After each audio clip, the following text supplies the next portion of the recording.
ಸೇವಾದಳವನ್ನು ಪುನರುಜ್ಜೀವನ ಮಾಡಬೇಕಾಗಿದೆ. ಅಲ್ಲಿ ಪ್ರಾಮಾಣಿಕರು, ಯೋಗ್ಯರು ಒಂದು ಎಲೆಕ್ಷನ್ ನಿಲ್ಲಬೇಕಾದ್ರೂ ಸಹಿತ ಸೇವಾದಳಕ್ಕೆ ಹೋಗಿ ಬಂದವ್ರಿಗೆ ಎಲೆಕ್ಷನ್ ಟಿಕೆಟ್ ಕೊಡುವಂಥ ಒಂದು ವ್ಯವಸ್ಥೆ ಮಾಡಬೇಕಾಗಿದೆ. ಯಾಕೆಂದರೆ ಸೇವಾದಳದು ಜಾತ್ಯತೀತವಾಗಿ, ಧರ್ಮಾತೀತವಾಗಿ, ಅದು ಎಲ್ಲರನ್ನು ಸಮಾನವಾಗಿ ಸಮಾನ ನೆಲೆಗಟ್ಟಿನಲ್ಲೇ ಬೆಳೆಸುವಂಥ ಒಂದು ಸಂಸ್ಥೆ.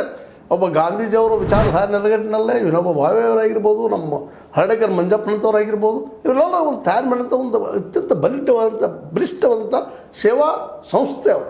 ಆ ಸೇವಾ ಸಂಸ್ಥೆಯನ್ನು ಇವತ್ತು ಪುನರುಜ್ಜೀವನ ಮಾಡೋದು ಭಾಳ ಅವಶ್ಯಕ. ನೀವು ಎಷ್ಟೋ ಇಡೀ ದೇಶ ತುಂಬ ತಿರುಗಿದ್ರು ಮಾಡಿದ್ರು, ನಿಮಗೊಂದು ಸಂಘಟನೆ ಬೇಕೆಂದು ಆ ಸಂಘಟನೆ ಇವತ್ತು ಕಾಂಗ್ರೆಸ್ನಲ್ಲಿಲ್ಲ. ಅದನ್ನು ಸ್ವತಃ ಕಾಂಗ್ರೆಸ್ಸಿಗರ ಕೊಲೆ ಮಾಡಿ ಪಾದು ಸರಿಸಿಬಿಟ್ಟಿದ್ದಾರೆ. ಯಾಕಂದರೆ ಎಲ್ಲರೂ ಹೊರಗಿನೆಲ್ಲ ದುಡ್ಡಿದ್ದಂಥ ಜನ, ಮತ್ತಾರು ಜನ, ಅಪರಾಧಿಗಳು ಎಲ್ಲ ಬರೋದ್ರಿಂದಾಗೆ ಇವತ್ತು ಕಾಂಗ್ರೆಸ್ ಗಬ್ಬೆದ್ದು ಹೋಗ್ಬಿಟ್ಟದು. ಹೀಗಾಗಿ ಕಾಂಗ್ರೆಸ್ಗೆ ಬಿ ಜೆ ಪಿನ ಗೆಲ್ಲೋದು ಅಸಾಧ್ಯ ಆಗ್ತಾಯಿದೆ ಅಂತ. ಯಾಕಂದರೆ ಬಿ ಜೆ ಪಿಯಿಂದ ಒಂದು ದೊಡ್ಡ ಸಂಘಟನೆ ಇದೆ RSS. ಆ RSS ಸಂಘಟನೆ ಇವತ್ತು ಇಡೀ ದೇಶದ ವ್ಯಾಪ್ತಿ ಎಲ್ಲ ಕಡೆ ಹೋಗ್ಬಿಟ್ಟದು, ದೇಶದ ನರನಾಡಿಗಳಲ್ಲಿ ಸೇರಿಬಿಟ್ಟದು. ಇದು ಗಾಂಧೀಜಿಯವರು ಏನು ಕಾಂಗ್ರೆಸ್ನ ಬೆಳೆಸಿದಾರಲ್ಲ ಅದರಿಂದ ಒಂದು ಹೆಜ್ಜೆ ಮುಂದೆ ಹೋಗಿಬಿಟ್ಟದೆ ಇವತ್ತು. ಅದಕ್ಕೆ ಗಾಂಧೀಜಿಯವ್ರ ನೆಲಗಟ್ಟಿನ ಒಂದು ಸೇವಾ ದಳ ಬೇಕಾಗ್ಯದ. ಅಲ್ಲಿ ಹೋದಂಥವ್ರಿಗೆ ಮಾತ್ರ ಟಿಕೆಟಪ್ಪ ಅನ್ನುವಂಥದ್ದು ಈ ಒಂದು ಹೋರಾಟ ಮಾಡಬೇಕಾಗಿದೆ. ಸ್ವತಃ ಕಾಂಗ್ರೆಸ್ ತೊಳಿಬೇಕಾಗಿದೆ, ಇವತ್ತು ಸ್ವಚ್ಛ ಮಾಡಬೇಕಾಗಿದೆ. ಅದಾದಾಗ ಏನಾದರೂ ಇವರೇನು ಕಠಿಣವಾದ ನಿರ್ಧಾರ ತಗೋಬೇಕಾಗಿದ್ದು ಖರ್ಗೆ ಅವ್ರು ಹೇಳ್ತಾ ಇದ್ದಾರೆ. ಖರ್ಗೆ ಅವ್ರ ಮೇಲೆ ಆರೋಪಗಳಿದ್ದಾವೆ ಸಾಕಷ್ಟು ಸಂಸ್ಥೆಗಳು ಮಾಡ್ಕೊಂಡಿದ್ದಾರಪ್ಪ, ಮಾಡಿದ್ದಾರೆ. ನೀವು ಅದು ಸ್ವತಃ ಮೋದಿಯವ್ರು ಹೇಳ್ತಾರೆ ಇವ್ರಿಗೆ ಅಂದಾಗ ಇವ್ರೇನು ಇದನ್ನು ಹೊಸ ಒಂದು ವ್ಯವಸ್ಥೆ ತರಲಿಕ್ಕೆ ಸಾಧ್ಯ ಇದೆ. ಆರೋಪ ಇಲ್ಲದಂಥ ಜನ ಹುಡುಕಬೇಕಾಗಿದೆ. ಸ್ವತಃ ಇವರು ರಾಹುಲ್ರ ಮೇಲೂ ಅದಾವೆ, ಇಲ್ಲಂತಲ್ಲ. ಆರೋಪ ಮಾಡೋದು ಬೇರೆ ವಿಷಯ. ಬಟ್ ಇವತ್ತು ಪ್ರಾಮಾಣಿಕವಾಗಿ ತೊಳೆದ ಒಬ್ಬ ವ್ಯಕ್ತಿ ಆಗಿದ್ದಾರೆ ರಾಹುಲ್ ಗಾಂಧಿ ಅವರು.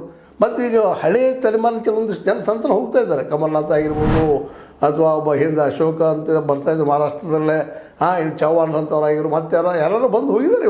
ಇವತ್ತೆಲ್ಲ ಸ್ವಚ್ಛ ಆಗ್ತಾಯಿದೆ ತಂತಾನೆ, ವಯಸ್ಸಿಗೆ ತಕ್ಕಂಗೆ, ಕಾಲಕ್ಕೆ ತಕ್ಕಂಗೆ.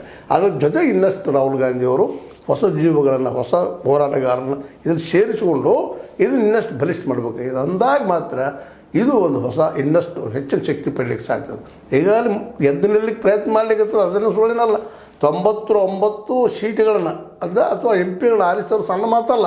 ಅದು ಇನ್ನೂ ಸ್ವಲ್ಪ ಸ್ವಚ್ಛ ಆದ್ರೆ, ಇನ್ನೂ ಸ್ವಲ್ಪ ಸೇವಾದಳದ ಒಂದು ಪ್ರಭಾವವನ್ನು ಇಲ್ಲಿ ಬೆಳೆಸಿದ್ರೆ, ಒಂದು ಸಂಘಟನೆ ಬೆಳೆಸಿದ್ರೆ ಇನ್ನಷ್ಟು ಕಾಂಗ್ರೆಸ್ ನಿಶ್ಚಿತವಾಗಿ ಈ ದೇಶದಲ್ಲಿ ತನ್ನ ಜೀವಂತಿಗೆ ಪಡೀಲಿಕ್ಕೆ ಸಾಧ್ಯದಂತ.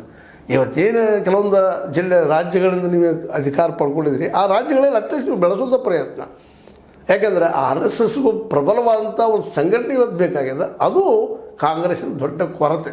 ಆ ಕೊರತೆ ನೀಗಿಸುವಂಥ ಕೆಲಸ ಮೊದಲಾಗಲಿ. ಜೊತೆಗೆ ಇವೆಲ್ಲ ಹೋರಾಟಗಳು, ಬೀದಿ ಹೋರಾಟ ಮಾಡಿರಿ, ಬೇಡ ಕಾನೂನು ಪ್ರಕಾರ ಹೋರಾಟ ಮಾಡಿರಿ, ಎಲ್ಲನೂ ಕಾನೂನೆಲ್ಲ ಈ ಮೋದಿಯವ್ರ ಪರ ಆಗಿದ್ದಂತಲ್ಲ.